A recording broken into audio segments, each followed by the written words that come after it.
Hare Krishna. Good morning, everyone. Welcome to daily Srimad Bhagavatam class. Today we'll be reading from Srimad Bhagavatam. We're actually going to finish the second chapter of Canto 2 with just the last verse of Canto 2. Then we'll go into chapter 7 and read texts 1 through 25. The verse today that we'll be reading in Sanskrit and purport by His Divine Grace will be 2:6:46, the last verse in Canto chapter 6.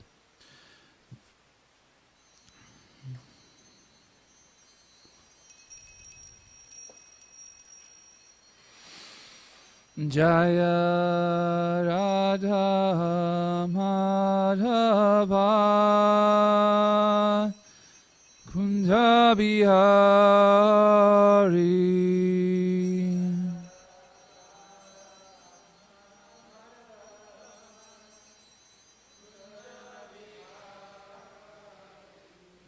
Jaya Radha Madhava Kunja Bihari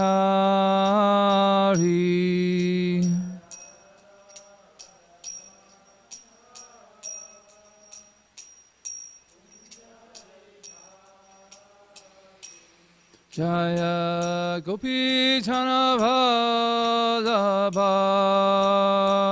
Girivardhari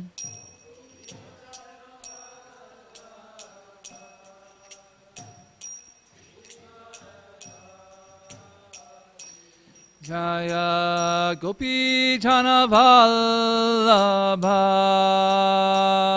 Girivardhari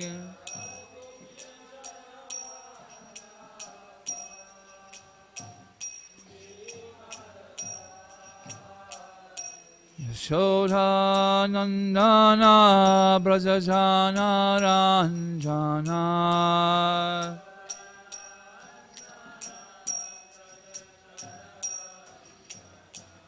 Yashoda Nandana braja jana ranjana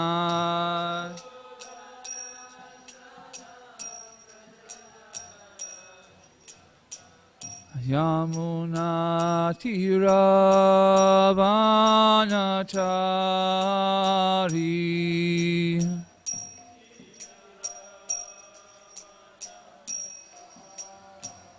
Yamuna Tira Vanachari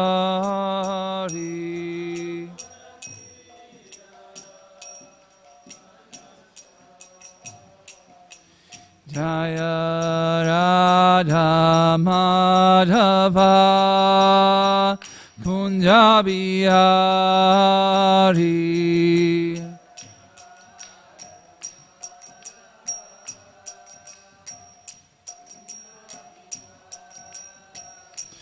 Jaya Radha Madhava Kunja Bihari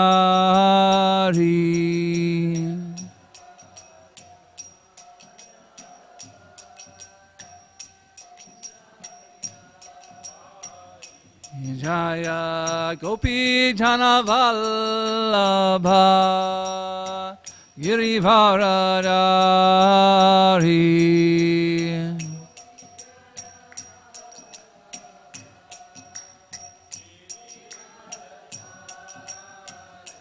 Jaya Gopi Jana Vallabha Girivardhari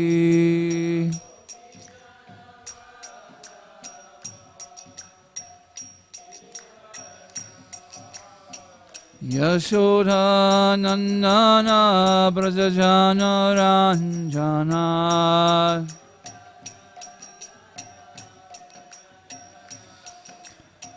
Yashoda Nandana braja jana ranjana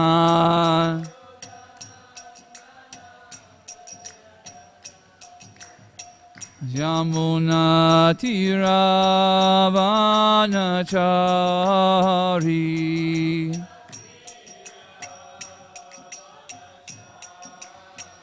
Yamuna Tiravanachari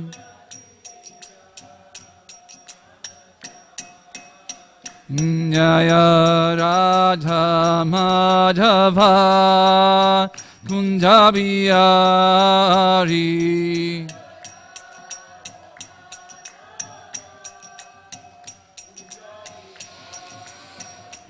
Hare Krishna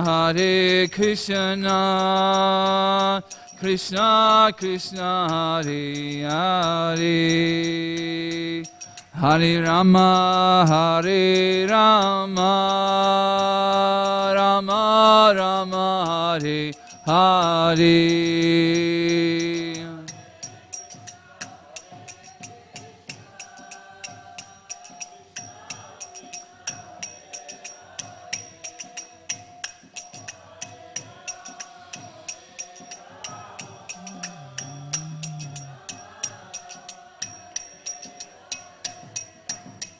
Hare Krishna Krishna Krishna Hare Hare Hare Rama Rama Rama Hare Hare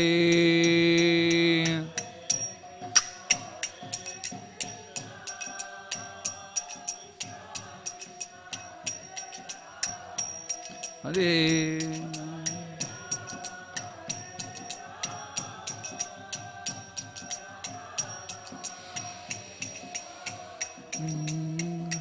Jaya Radha Madhava Shri Radhe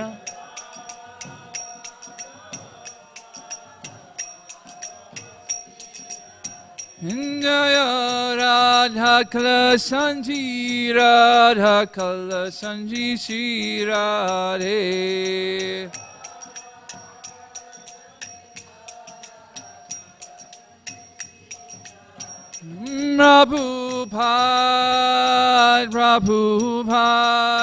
Prabhupada Jaya Jaya Prabhupada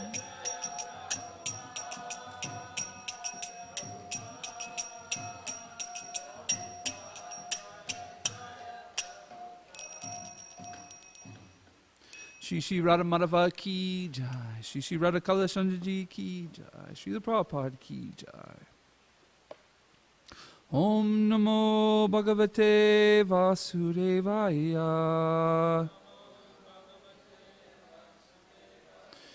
Om Namo Bhagavate Vasudevaya. Om Namo Bhagavate Vasudevaya. Narayanam Namaskrityam Naram Jaiva Narottamam Devim Sartvatyam Disyam Tato Jayam Yudirayet. Before reciting this Srimad Bhagavatam, which is the very means of conquest, one should offer respectful obeisances to the personality of Godhead, Narayan, unto Narayan Rishi, the supermost human being, unto Mother Saraswati, the goddess of learning, and to Srila Vyasadeva, the author. Nasta prayasa abreshu nityam bhagavata sevaya bhagavati uttamasloke bhaktir bhavati naistaki. By regular attendance in class on the Bhagavatam and by rendering of service to the pure devotee, all that is troublesome in the heart is almost completely destroyed, and the loving service unto the personality of Godhead, who is praised with transcendental songs, establishes a irrevocable fact. Om Vigantimarandasya Gananjana Shalakaya Shakshuran Mritiyam Yena Tasmai Shri Guruve Namah. I was born in the darkness of ignorance, and my spiritual master opened my eyes with the torchlight of knowledge. I offer my respectful and obeisances unto him. Good morning. Hare Krishna. Let's turn to text 46 of chapter 2 in chapter 2 of Canto 2. And we'll read the translation, please. I'll start it. O Nard, now I shall state, one after another, the transcendental incarnations of Lord known as Leela avatars. Hearing of their activities counteracts all foul matters accumulated in the ear. These pastimes are pleasing to hear and are to be relished. There, chapter 6. Chapter 6, text 46, Canto 2. Just the last verse on chapter 2. And then we'll go to chapter 25, chapter 7. Then we'll go to chapter 7. Then we'll go to chapter 7. Am I speaking English?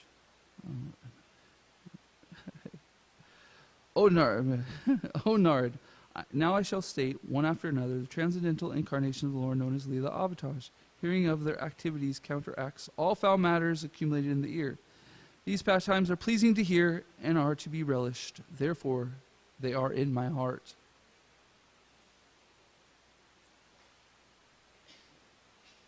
Chapter 7.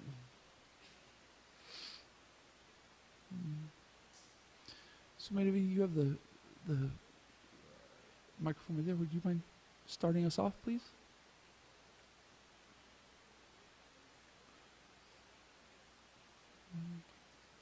I just switched the batteries, so it should be. No? Okay, go ahead.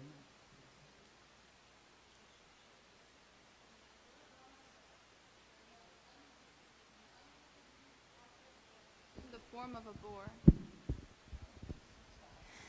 Lord Brahma said, when the unlimitedly powerful Lord assumed the form of a boar as a pastime, just to lift the planet Earth, which was drowned in the great ocean of the universe called the Garbhodaka, the first demon, Hiranyaksha, appeared, and the Lord pierced him with his tusk.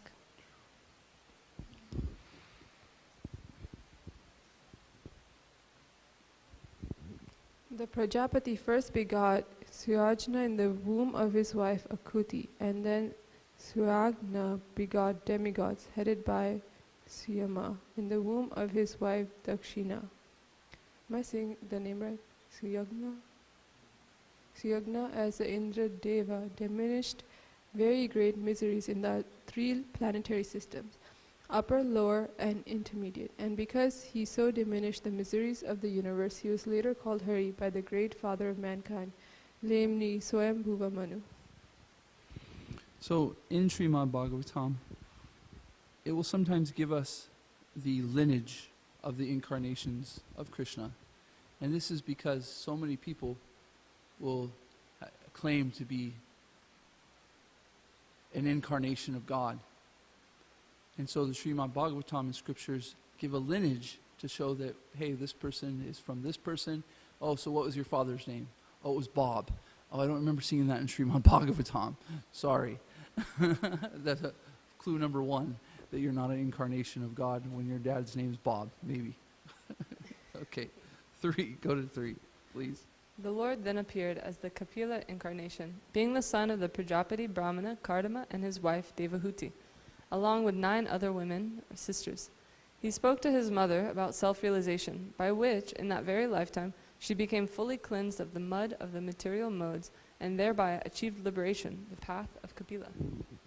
So we'll learn more about Kapila in Canto 3, but his mother inquires from him about the absolute truth, and Lord Kapila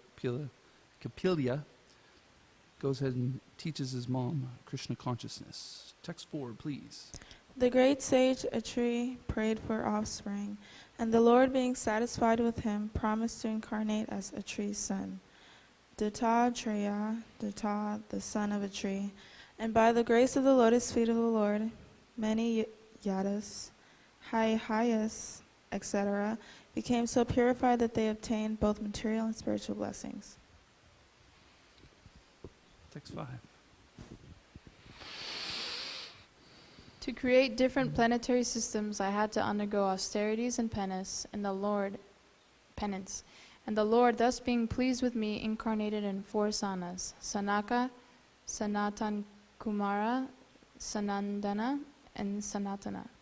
In the previous creation, the spiritual truth was devastated, but the four sanas explained it so nicely that the truth at once became clearly perceived by the sages.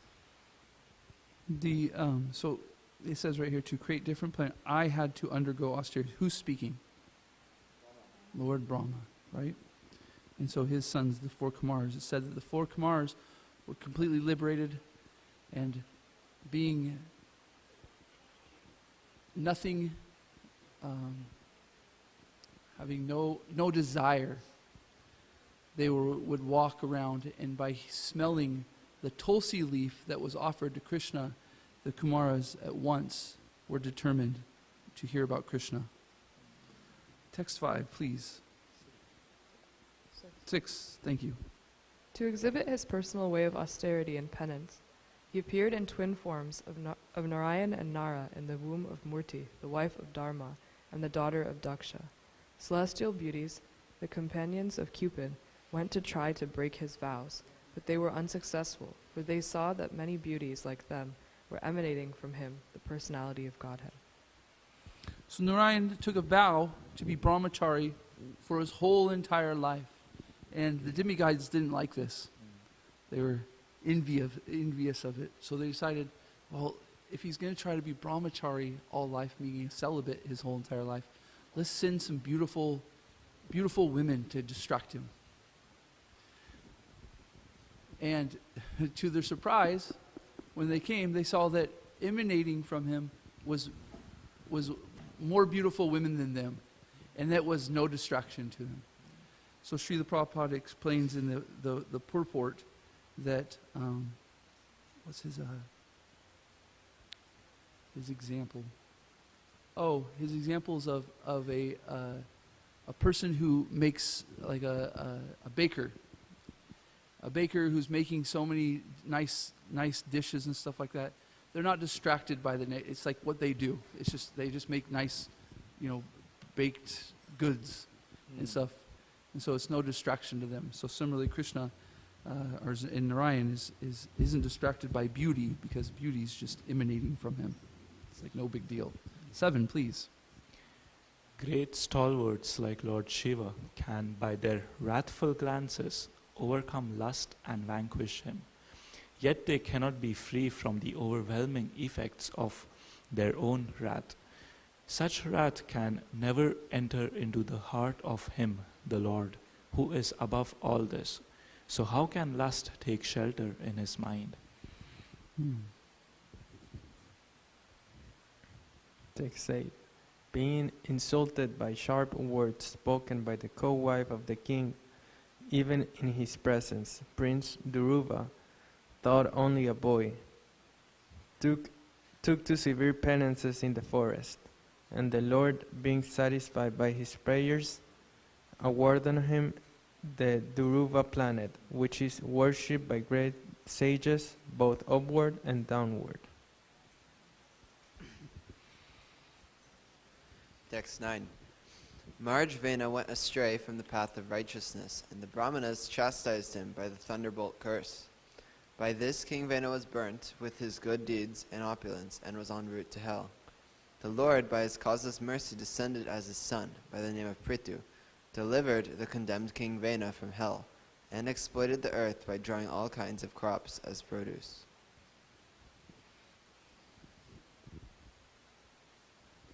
The Lord appeared as the son of Sudevi, the wife of King Nabi, and was known as Rishabhadev. He performed materialistic yoga to equivalence the mind. This stage is also accepted as the highest perfectional situation of liberation, wherein one is situated in oneself and is completely satisfied.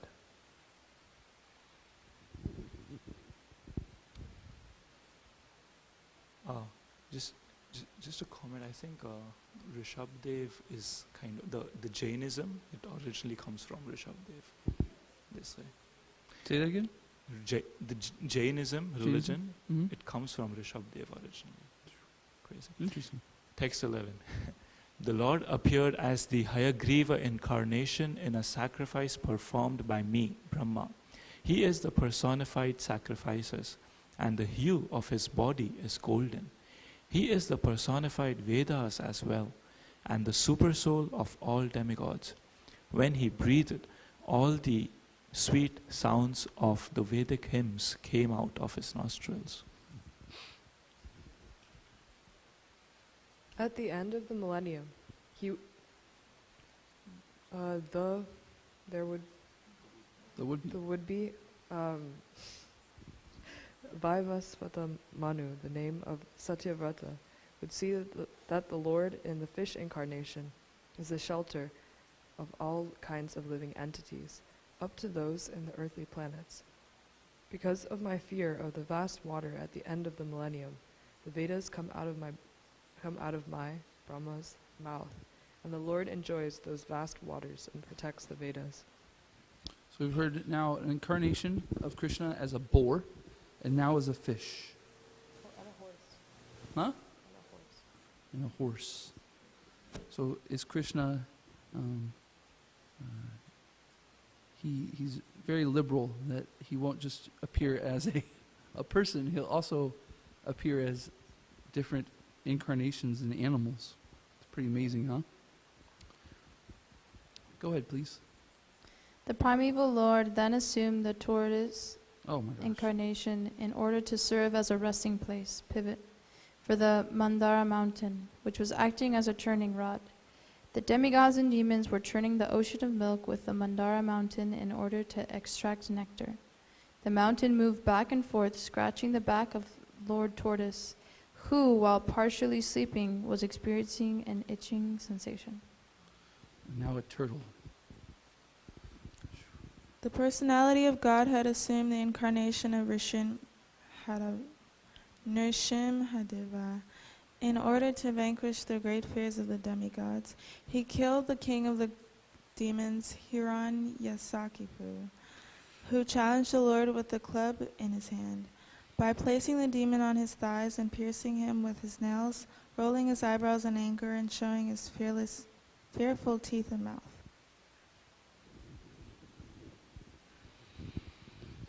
The leader of the elephants, whose leg was attacked in a river by a crocodile of superior strength, was much aggrieved. Taking a lotus flower in his trunk, he addressed the Lord, saying, O original enjoyer, Lord of the universe, O deliverer, as famous as a place of pilgrimage, all are purified simply by hearing your holy name, which is worthy to be chanted.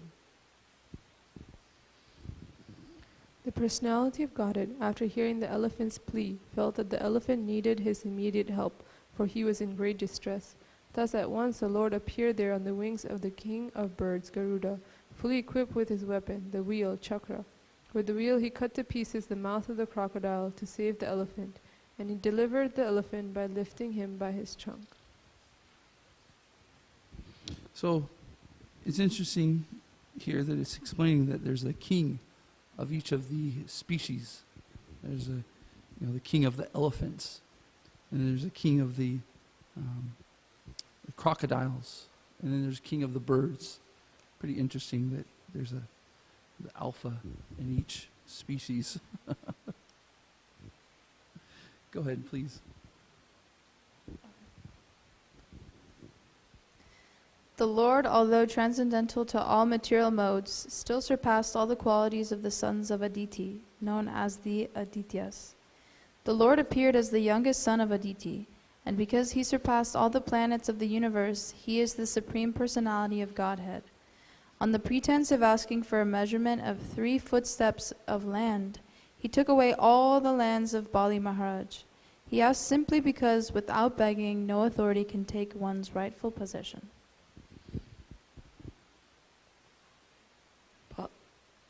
Bali Maharaj, who put on his head the water washed from the lotus feet of the Lord, did not think of anything besides his promise, in spite of being forbidden by his spiritual master.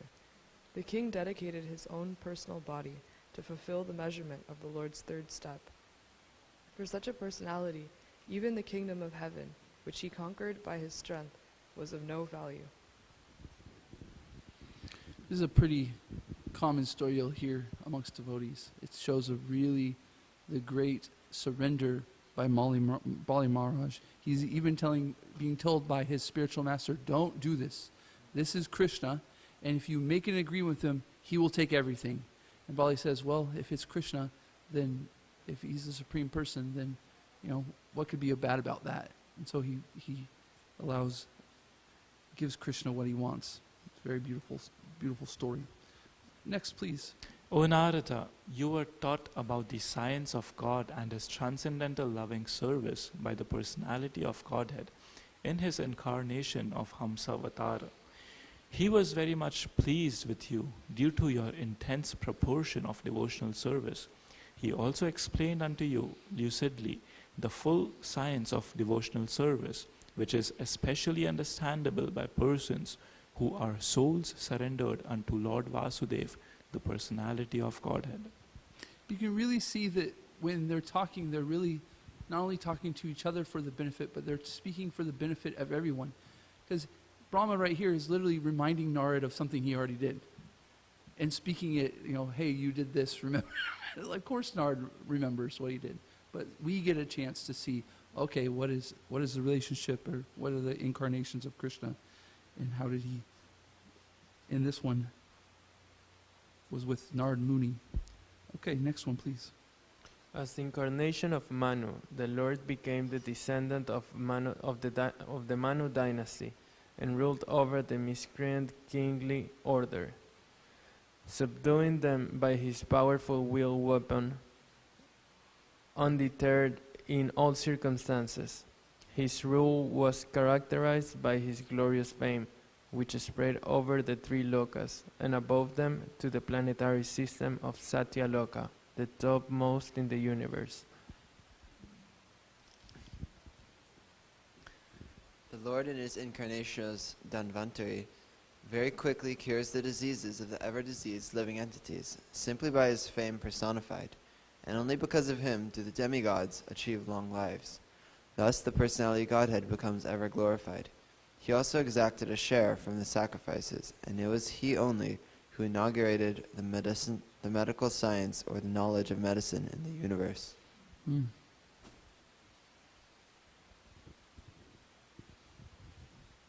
When the ruling administrators, who are known as the Kshatriyas, turn astray from the path of the absolute truth, being the serious to suffer in hell, the Lord, in his incarnation as the sage Parasurama, uprooted those unwanted kings, who appeared as the thorns of the earth.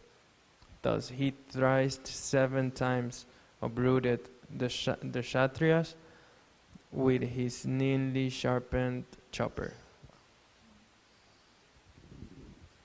Due to his causeless mercy upon all living entities within the universe, the Supreme Personality of Godhead, along with his plenary extensions, appeared in the family of Maharaj Ikshvaku as the lord of his internal potency, Sita. Under the order of his father, Maharaj Dashratha, he entered the forest and lived there for considerable years with his wife and younger brother. Ravana, who was very materially powerful, with 10 heads on his shoulders, committed a great offense against him and was thus ultimately vanquished.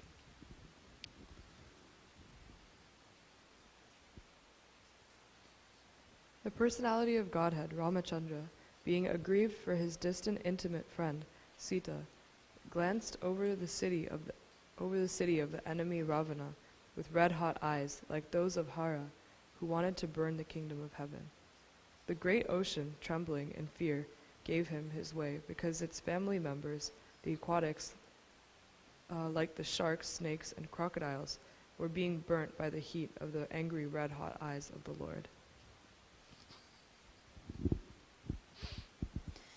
When Ravana was engaged in the battle, the trunk of the elephant which carried the king of heaven, Indra, broke in pieces, having collided with the chest of Ravana, and the scattered broken parts illuminated all directions.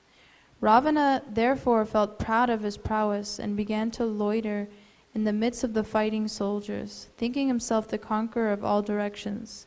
But his laughter, overtaken by joy, along with his very air of life, suddenly ceased with the tingling sound of the bow of Ramachandra, the personality of Godhead. Probably one of the most famous pastimes of Krishna, the Ramayan. So many different cultures you can see in the Ramayan. Okay, let's go back to chapter 6, 46. Is that what it is? Last verse in, yes, 46. And we will do the Sanskrit. Brahmanyanto yan risha amantyanti Lila vatran purashasha bhumana Api atma kranakasha soshashan Anakramayeshe tamiman supeshan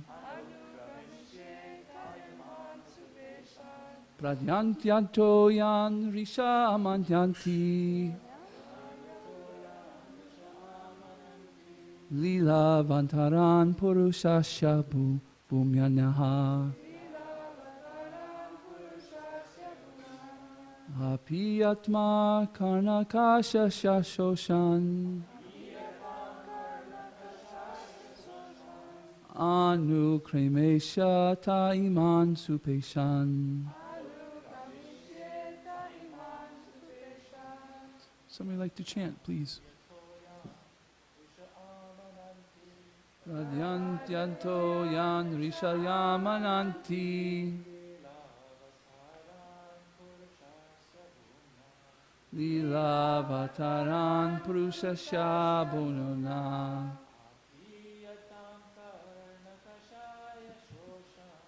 Apiyatma karnakasha shoshoshan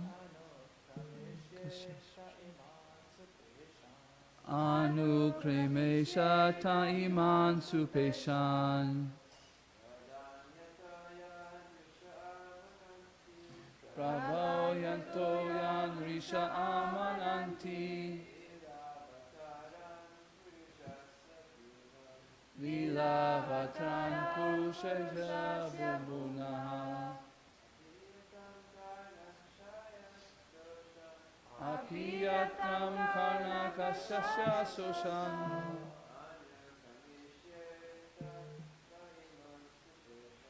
Anu kremesha taniman supeshan Prabhayanoto yan risha amananti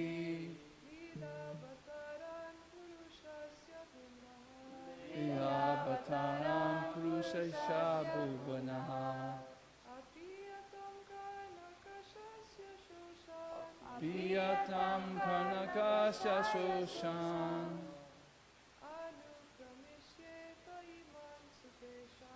Anu kremesha tayaman supeshan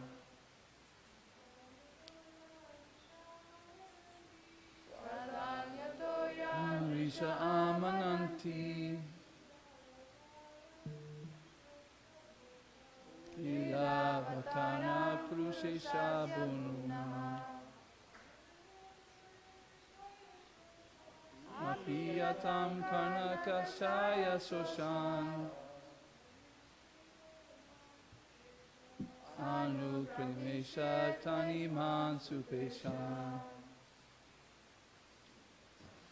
So we can go to the word by word and we'll read it all together.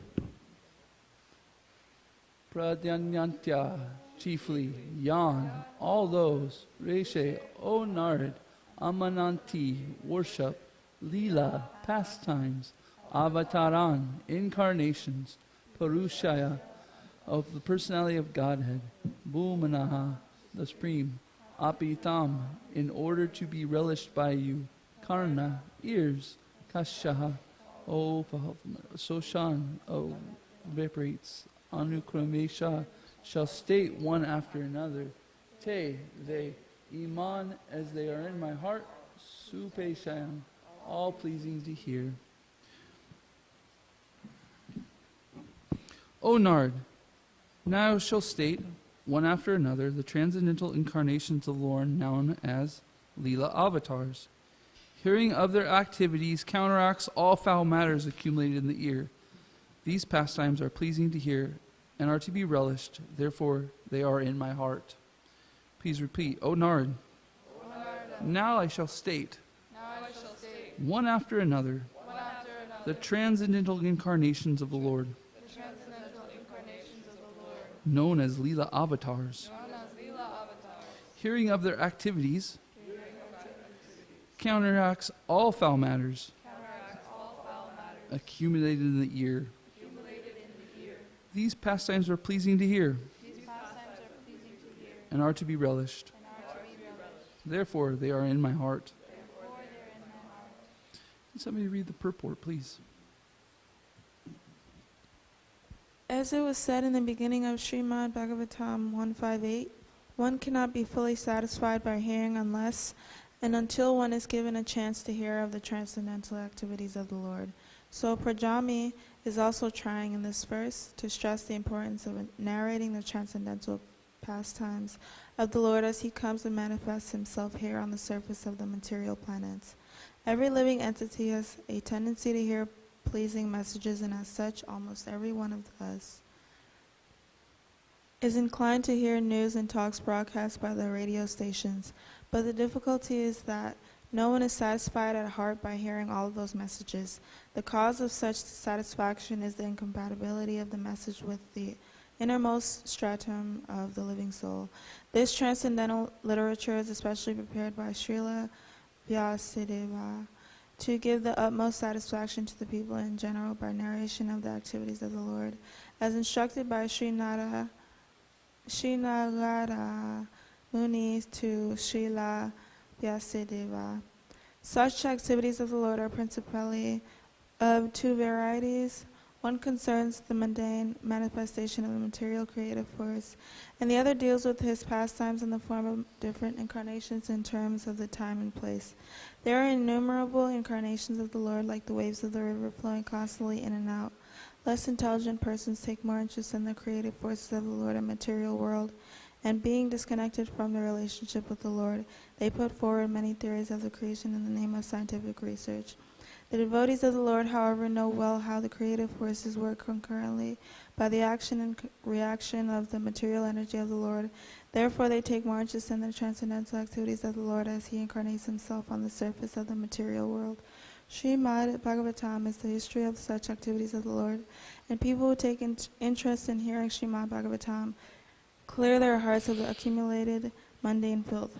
There are 1,001 rash literatures on the market, but one has taken interest in Srimad Bhagavatam loses all interest in such filthy literatures. Sri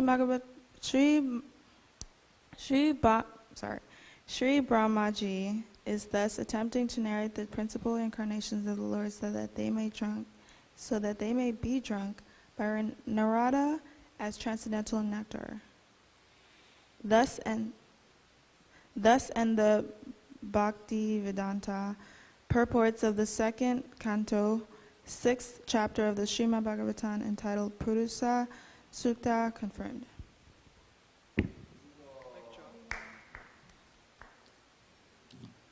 Naturally, we love stories. We want to hear stories. We want to hear adventures. We want to hear drama. We want to hear so many different things. And so in this world, we create these movies. And you'll see that people really identify with them in these ways that they like, their stories become part of their life. You got people that are Star Wars people. They love Star Wars. They want, right? And as a matter of fact, you'll get people who identify with one side or the other, right? I'm on the Imperial side. I don't think that's it. Huh? The Empire. I'm on the Empire side. No, I'm the Jedi side and stuff. It's really natural. What's that? What's that? The Republic. The Republic. There we go. Thank you.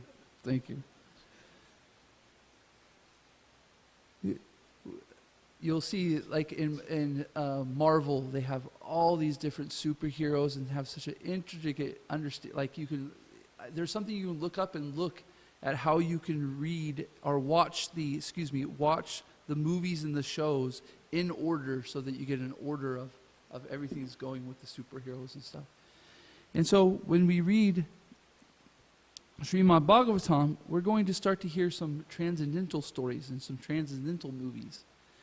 And the difficulty about it is that when we read, at first we read this chapter, you might not find the attraction there.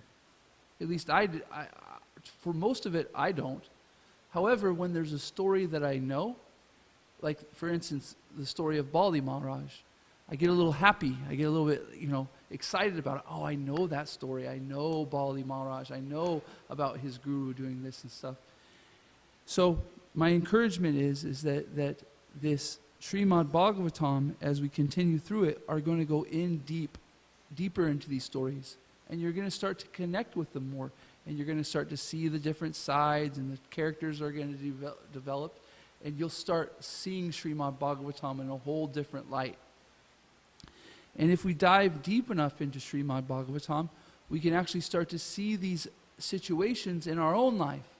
Something will be happening, some kind of drama or this or that will happen, and we say, oh, I remember in Srimad Bhagavatam that this happened, and this is what the devotee did to counteract that, or they did to move themselves through the situation and come closer to Krishna.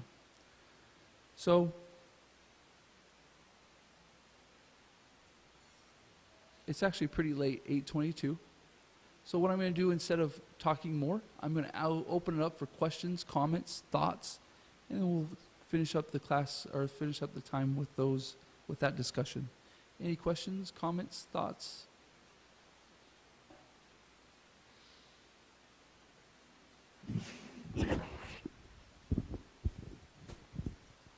I guess if you're coming from a perspective that's like very unfamiliar with all this, there might be a blockage when you hear these things, in that this sounds really silly, this sounds really fantastic, this sounds like someone was just like, I don't know, they were spaced out and they made up something. It's like, oh, there's a big flying boar that saves the earth, and there's this swan, and the horse that breathes has the Vedas coming out of his nostrils. And you can kind of put a blockage between actually receiving these pastimes just from your conditioning that this is fantasy. So I'm kind of wondering, how can someone counteract that? Because even if you've been in the movement a long time, still it can kind of come up that, I don't know, you find it to be silly, and you don't really receive it with the proper mood. Well, continue with the movie explanation. Like, there's this movie called Transformers, and they're robots that are living entities, and they're giant, and they have these, and this is so far out there, right? But we still love it. We still enjoy there you go. There's another thing. Are you an Autobot, or are you whatever? Anyways, But the thing is that, so you can see that naturally we're into far out stories. We want really cool, interesting, wham, bam, cool, amazing, amazing things to happen. It's natural in our hearts. However, the thing is because we don't connect with these stories and we don't understand them. Yes, at first it's kind of tough, and we're desensitized by, understanding, by our desire to hear about, in this world's superheroes. So the thing that helps us to move over to the transcendental pastimes of Krishna is we start hearing about them, and we start to see the amazingness of the story. And at first, maybe, yes, we can't comprehend that that's really happening. But over time, what happens by chanting Hare Krishna and reading the pastimes, our heart starts to change. We start to become attracted to those pastimes. We start to identify with those things in our life. And we start to see it not just in a mundane way of of the movies of now, we start to see that it's actually creating a relationship with Krishna in our heart and through our lives. And so that's the difference between, what happens in the devotee, is at first it is very difficult to understand that these things are happening. But over time, trust starts to develop because we start to see that the process works. And then when we see the process works, we say that our heart's changing, that we're starting to feel a little bit of love for Krishna, we're starting to feel some love for Krishna, and then we start to say, well, maybe this is real. Maybe Krishna is an incarnation of Bor. Maybe this is happening. And then more, right? It's kind of far out there. But then the more and more Krishna starts revealing himself, and we start to understand that, okay, these aren't just stories. These aren't just mundane movies. These are actually Krishna's pastimes, and they are really cool, and we can actually observe them if we keep moving forward. Yes, Dina. We have 4 minutes. I was going to say that, like, at least for me, like, I grew up hearing these stories, but my mom used to read, like, Bhagavatam to me, or she used to read, like, Krishna book to me, but, like, it took me quite a while to realize that they weren't just, like, stories. You were asking me about like, the Amar Chitra Katha comics.